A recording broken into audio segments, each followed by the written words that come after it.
It's a warning, a tale about the day I married my biggest enemy, disguised as my bride.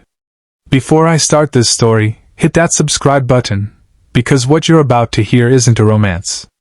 My name is Ryan Callister, heir to the Callister estate, a fortune my father built with sweat, blood, and ruthless intelligence.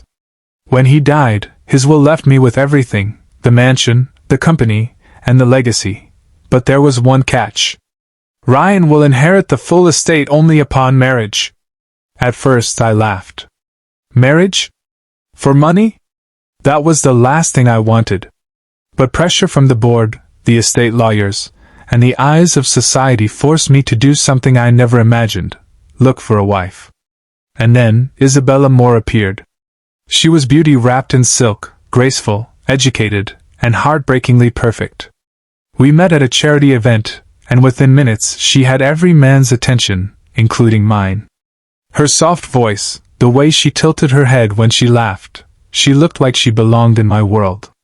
Maybe even like she was designed for it. Within weeks, we were inseparable.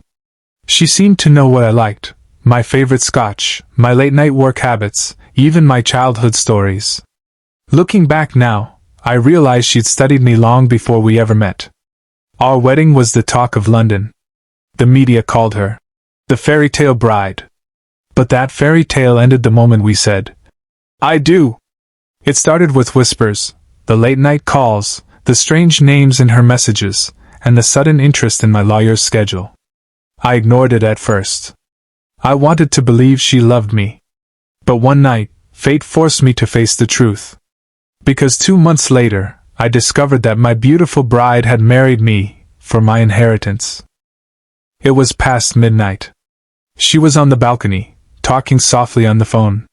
The moonlight hit her face, calm, confident, like someone making plans for a future that didn't include me. "Yes," she whispered. "Once the inheritance clears, I'll leave him. We'll have everything, baby. He'll never know." I froze. Her words were sharp enough to carve through my chest. "And the worst part?" She said them with a smile. "That was the night the inheritance bride became my greatest revenge story." I didn't confront her. Not yet. Instead, I decided to play the game she started. If she wanted to use me for my fortune, I'd make sure her greed buried her alive. I called my legal advisor, Edward Graves, and rewrote my entire inheritance plan in secret. Every asset, every property, every penny, locked under a trust with clauses only I could unlock. On paper, I looked like a billionaire. In reality, every wealth she could touch was an illusion. For the next few weeks, I played the perfect husband.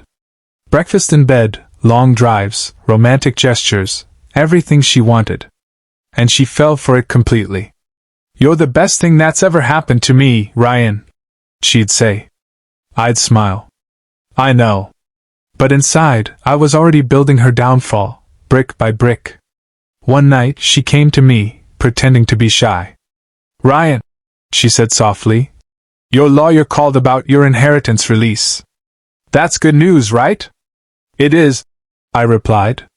"I'm finally getting what's mine." "What's ours?" she corrected, running her fingers through my hair. That single word, ours, made me smile. Because I knew soon she'd lose everything she thought was hers. She thought she was marrying for money. But she didn't realize the man she married was already planning her destruction. If you're still with me, and I know you are, hit that subscribe button right now. Because this is where the real game begins. She thought she was the architect of her future. What she didn't know was that I'd already hired the builders. After that balcony whisper, nothing about our marriage felt real. The house, the dinners, the compliments, all of it had become theater. A performance stage for someone who planned to walk off the set with the set pieces. I could have screamed. I could have dragged her into sunlight and stripped her of every lie. But I wanted more than a confrontation. I wanted to end her career at manipulation. I wanted a surgical strike, precise, irreversible, and humiliating. So I built a plan. Quiet. Patient. Legal. Elegant. Step 1. Knowledge that I hired Marcel Flynn, A man who doesn't sleep until he knows everything.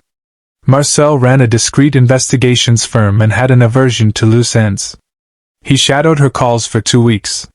He photographed meetings, mapped her cash flow, and even followed the trail of gifts she tried to launder through charitable fronts. Within 10 days I had a dossier heavy enough to sink a yacht, proof of secret accounts, hotel rendezvous, forged resumes, and a recurring payment from a shell company called Adept Holdings. Step 2. Control. I rewrote the documents that bound the inheritance. On paper, the estate looked unchanged to everyone who mattered, the lawyers, the press, my distant cousins. But I had slipped in clauses that were invisible to anyone who didn't read with hunger. A revocable trust? Fine. A contingency fund? Fine. But the trust one created had a clause that only triggered under very specific, very public conditions, any evidence of marital fraud or collusion with third parties to abscond with estate assets would transfer control of all liquid assets to the Ryan Callister Charitable Trust for 3 years, during which I would have sole operational authority. In other words, exposure equals isolation equals confiscation. Step 3. Temptation. People like Isabella don't act out of greed alone, they act when the moment is perfect. So I created those moments. I placed little pleasures within her reach, a line of credit, authorized, by my house manager, a seemingly unsecured safe for personal items in our guest bedroom, and an investment lead that smelled like opportunity. I let a carefully curated email slip through to her inbox about an exclusive investor, interested in collaborating with her on an art acquisition. The sender? Adept Holdings. She took the bait. The first time she met with Adept, it was in a private room at the Montclair, a restaurant that knows how to keep secrets. Marcel was there. He filmed. The footage showed her laughing, signing documents, and promising to assist once the inheritance hit. It wasn't a betrayal on the balcony anymore, it was a pattern. A ledger of transactions unfolded, transfers of modest sums to Adept, wire instructions disguised as consultancy fees, and worse, a notarized letter that placed the beneficiary interest of a few named assets into a nominee account. It was maddening and beautiful in its clarity. Every time she lied, she left behind a fingerprint, a record. I compiled the entire mosaic with the precision of a jeweler setting a stone. There was an elegance to revenge when it's done without passion. Flames are loud and messy. I preferred cold. So I kept living with her. I kissed her in public, introduced her at board dinners, and let the world see the couple they expected, the grieving heir and his radiant bride. The press plastered our smiles across glossy pages. Friends toasted our happiness. Isabella played her part perfectly, because she thought she could hurry me along. She didn't realize I was setting the clock. Then, the first crack, Isabella believed she had friends in high places. She believed that with the right names knocked on the right doors, she could redirect the estate's liquid holdings before the trust locked them away forever. That's where Amir Holt came in. Charming, private, with the right accent and the right LinkedIn profile. A consultant, he claimed. A man with banking contacts. He was everything Isabella needed to feel safe.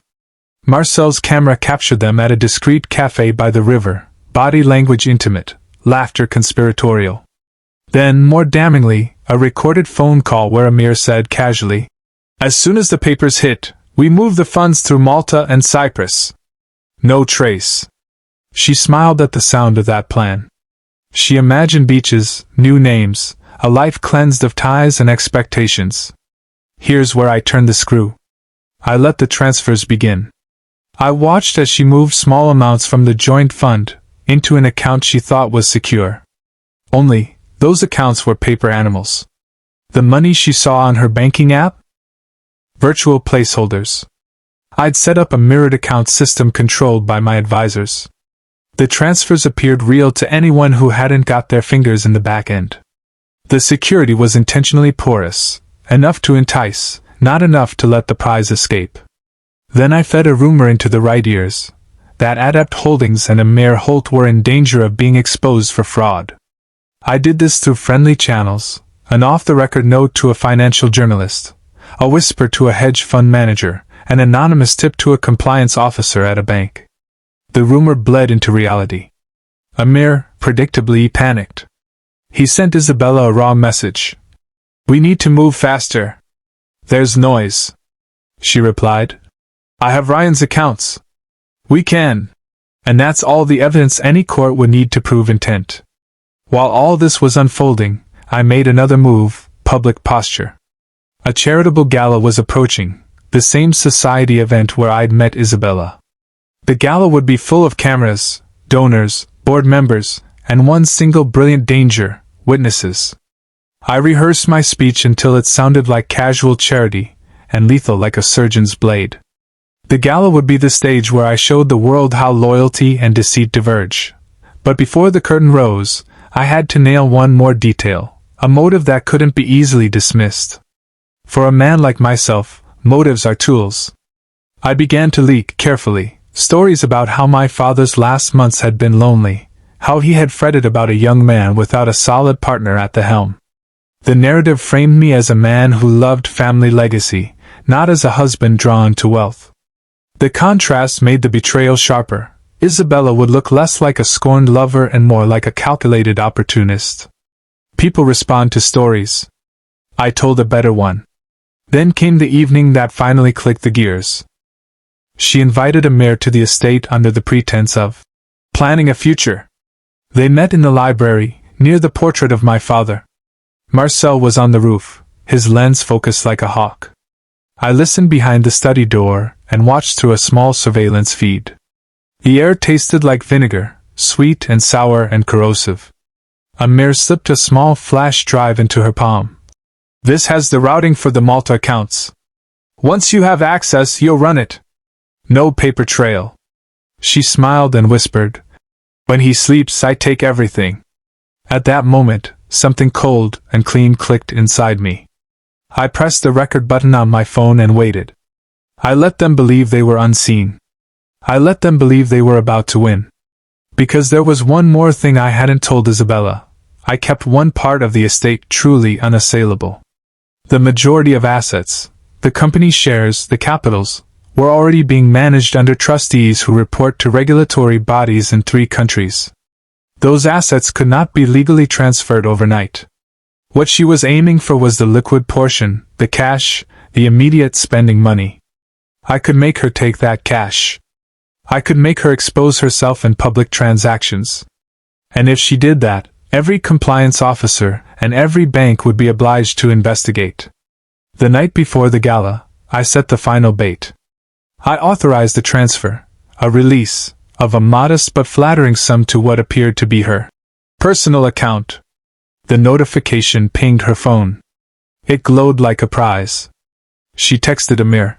"It's done. Tonight." Amir replied with a string of emojis and a short, "See you at Montclair." On the night of the gala, under a chandelier of faceted crystal and the curious stares of London's elite, I walked onto the stage and looked directly into Isabella's eyes. She was radiant. Her diamond pendants flashed. Her smile was the final betrayal, wide, knowing, confident. She believed she was about to savor the spoils. My speech was half thank you, half summation. I spoke of heritage, stewardship, and the responsibilities of wealth. I spoke of my father in a way that made even his critics nod. Then I shifted subtly, casually, into a demonstration of transparency. "Tonight," I said, "we reaffirm our commitment to ethical stewardship." I clicked a small remote and the giant screen behind me came alive, not with charity photos, but with a ledger. Front and center, in clear black and white, were screenshots of Isabella's bank notifications, timestamps of her transfers, and a short audio clip, her whispering. "When he sleeps, I take everything." Gasps cut through the din. Forks fell. The pianist stilled. Isabella's face crumpled like tissue. She turned to me, eyes wild. "Ryan," she mouthed. The cameras picked up every breath. I didn't scream. I didn't throw her out. I let the room do what rooms do, witness. Within 30 minutes, private security had her wrist. The board was talking in fast, clipped sentences. The journalist I had fed with the rumor 3 weeks prior was on a live feed outside, microphone hot.